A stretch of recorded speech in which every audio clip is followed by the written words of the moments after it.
जनन्यै नमः चतुर्थग्रन्थिं पूजयामि। ओम महालक्ष्म्यै नमः पंचमग्रन्थिं पूजयामि। ओम क्षीराब्धितनयायै नमः षष्ठमग्रन्थिं पूजयामि। ओम विरूपाक्षै नमः सप्तमग्रन्थिं पूजयामि। ओम चंद्रसहोदर्यै नमः अष्टमग्रन्थिं पूजयामि। ओम हरिवल्लभायै नमः नवमग्रन्थिं पूजयामि।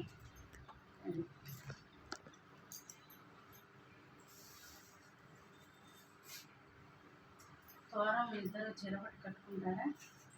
ఏమన్నా కట్టుకోవాలి, కట్టుకొని కాదండి.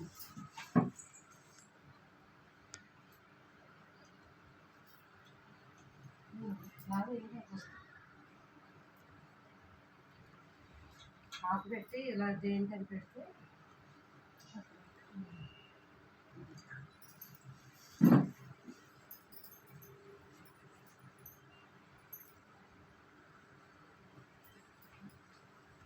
భద్రామి దక్షిణే హస్తే నవసూత్రం శుభప్రదం పుత్ర పౌత్రాభివృద్ధిం చ మమ సౌఖ్యం దేహి మే రమే.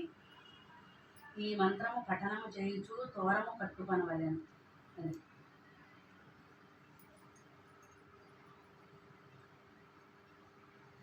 బాగా వేస్తున్నాను. ఫోటో చేస్తున్నారు తెలియదు. చెల్లెలు తీసుకుంటున్నాను. చెల్లెలు ఎందుకు తీసుకుంటారు? అన్నాజనం ఒకటే కదా.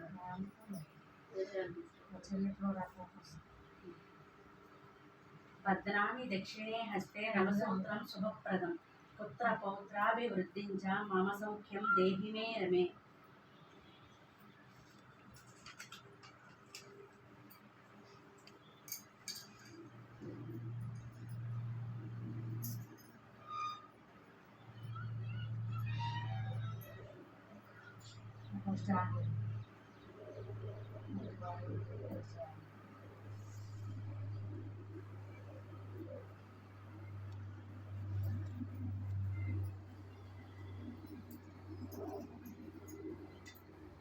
అక్షంతలు తీసుకొని పట్టుకున్నాను.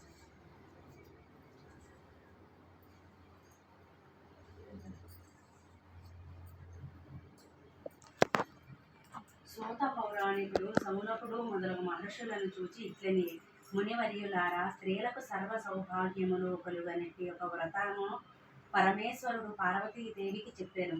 దానిని చెప్పేదను వినుండు. కైలాస పర్వతమున వజ్ర వైఢూర్యాది మణిమయ ఖచ్చితంబగు సింహాసనమునందు పరమేశ్వరుడు కూర్చుండియుండ పార్వతీదేవి పరమేశ్వరునకు నమస్కరించి, దేవా, లోకంబున స్త్రీలు ఏ వ్రతం వనొచ్చిన సర్వ సౌభాగ్యంబులు పుత్ర పౌత్రాదులము గలిగి సుఖంబుగానుందురో అట్టి వ్రతము నానతీయవలెనని పరమేశ్వరుడు ఇట్లని, ఓ మనోహరి, స్త్రీలకు పుత్ర పౌత్రాది సంపత్తులు కలుగజేసరి వరలక్ష్మీ వ్రతం అను శ్రావణ మాస శుక్లపక్ష పూర్ణిమకు ముందు వచ్చే శుక్రవారము నాడు చేయవలెనని పార్వతీదేవికి చెప్పాను. ఓ లోకారాధ్య, నీవు ఆనతిచ్చిన వరలక్ష్మీ వ్రతంబును ఎట్లు చేయవలేను? ఆ వ్రతంబునకు విధి ఏమి? ఏ దేవతను పూజింపవలేను? పూర్వము ఎవ్వరిచే ఈ వ్రతంబు ఆచరించబడెను?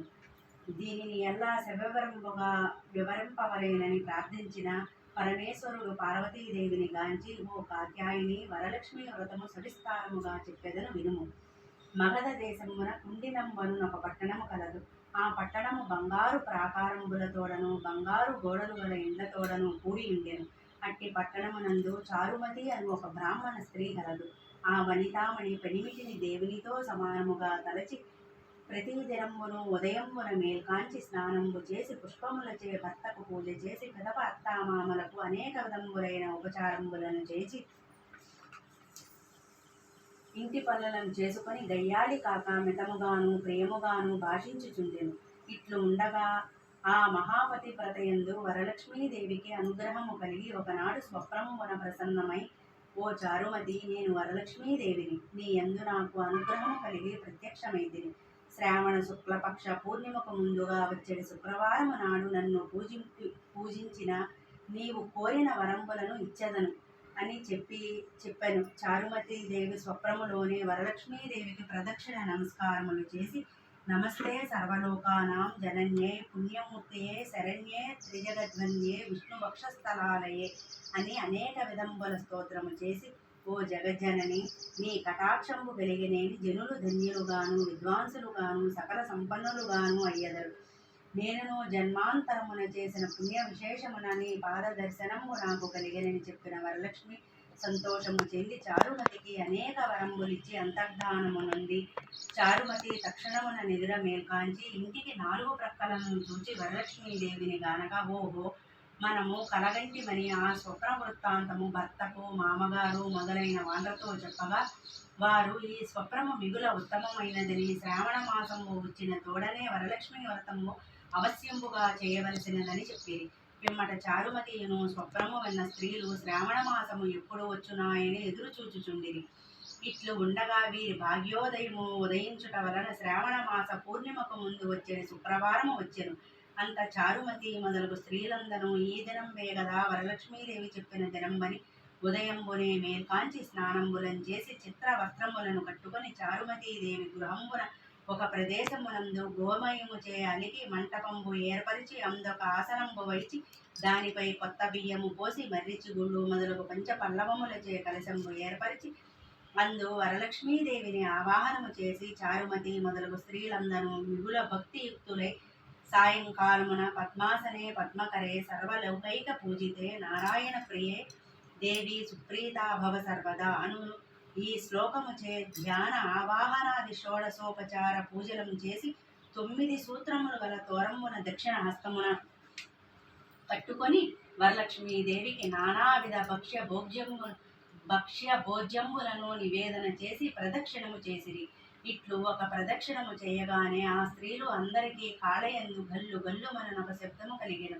అంతట కాళ్లను చూచుకొన్న గజ్జలు మొదలగు ఆభరణములు కలిగి ఉండ చారుమతి మొదలగు స్త్రీలందరూ ఓహో వరలక్ష్మీదేవి కటాక్షము వలన కలిగినవని పరమ ఆనందము పొంది మరి ఒక ప్రదక్షిణము చేయగా హస్తములందు దగద్దగాయమానంబుగా మరేయుచుండు నవరత్న ఖచ్చితంబులైన మొదలగు నానా ఆభరణములు ఉండుట గనిరి. ఇక చెప్పనేలా 3వ ప్రదక్షిణము గావించిన తోడనే ఆ స్త్రీలు అందరూ సర్వాభూషణాలంకృతులైరి. చారుమతి మొదలగు ఆ స్త్రీల గృహంబులెల్లా స్వర్ణమయంబులై రథ గజ తురంగ వాహనముల తోడ నిండి ఉండెను. అంత నా స్త్రీలను తోడ్కొనుటకు గృహములకు పోవుటకు వారి వారి ఇండ్ల నుండి గుర్రములు ఏనుగులు రథములు బండ్లను ఆ స్త్రీలు వరలక్ష్మీదేవిని పూజించు స్థలమునకు వచ్చి నిలిచి ఉండెను. పిదప చారుమతి మొదలగు స్త్రీలు అందరూ తమకు కల్పోక్త ప్రకారముగా పూజ చేయించిన బ్రాహ్మణోత్తముని గంధ పుష్ప అక్షతలచే పూజించి 12 కుడుములు వాయన దానం ఇచ్చి దక్షిణ తాంబూలములు వసగి నమస్కారములు చేసి ఆ బ్రాహ్మణోత్తమునిచే ఆశీర్వాదములు పొంది వరలక్ష్మీదేవికి నివేదనలు చేసి భక్ష్యాదులను బంధువులతో కలిసి ఎల్లరూ భుజించి తమ కొరకు వచ్చి కాచుకొని వాహనములపై ఇళ్లకు పోవచ్చు ఒకరితో ఒకరు ఓహో చారుమతీదేవి భాగ్యంబు ఏమని చెప్పవచ్చును. వరలక్ష్మీదేవి తనంతట తాను స్వప్నములో వచ్చి ప్రత్యక్షమాయెను. ఆ చారుమతీదేవి వలన కదా మనకు ఇట్టి మహాభాగ్య సంపత్తులు కలిగినవి. చారుమతీదేవిని మిక్కిలి పొగడుచు తమ తమ ఇండ్లకు పోయిరి.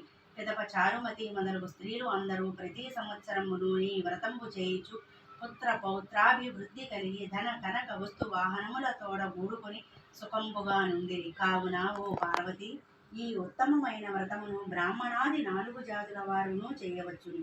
అట్లు వనర్చిన సర్వ సౌభాగ్యములను కలిగి సుఖంబుగా నుండు. ఈ కథను వినువారలకును చదువువారలకును వరలక్ష్మి ప్రసాదము వలన సకల కార్యములు సిద్ధించును.